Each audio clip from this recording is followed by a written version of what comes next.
నాయకత్వం అంటే ముందుండి నడిపించడం. నాయకత్వం అంటే నా అనే వాళ్ల కోసం నిలబడటం.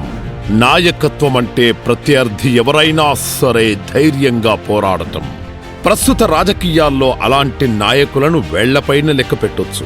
అలాంటిది రాజకీయాల్లో దశాబ్దాలుగా పాతుకుపోయిన నియంతృత్వంతో పోరాడాలంటే గట్స్ ఉన్న లీడర్ కావాలి.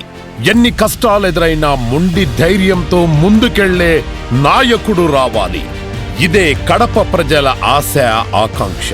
ఆ ఆశలకు, ఆకాంక్షలకు నిజమైన ప్రతినిధిగా, కొత్త తరానికి దారి చూపే ఓ టార్చ్ బేరర్ మాదిరిగా కడప జిల్లా రాజకీయాల్లో ట్రెండ్ సెట్ చేసేందుకు వస్తున్నారు మన young and dynamic leader Shri Chadipiralla Bhupesh Subbarama Reddy గారు.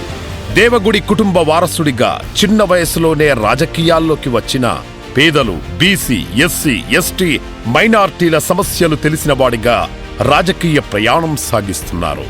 జగన్ హయాంలో గత 5 ఏళ్లుగా సాగుతున్న అరాచక పాలనలో ప్రజలు పడుతున్న కష్టాలను చూసి వారి కన్నీళ్లు తుడవాలనే సంకల్పంతో కథన రంగంలోకి దూకాడు మన దేవగుడి ముద్దు బిడ్డ.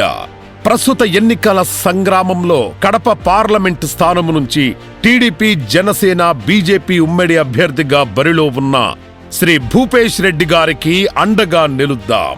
మన విలువైన ఓటుతో ఆశీర్వదించి భూపేష్ అభిమన్యుడు కాదు, అర్జునుడు అని నిరూపిద్దాం. ఢిల్లీలో మన గొంతు వినిపిద్దాం.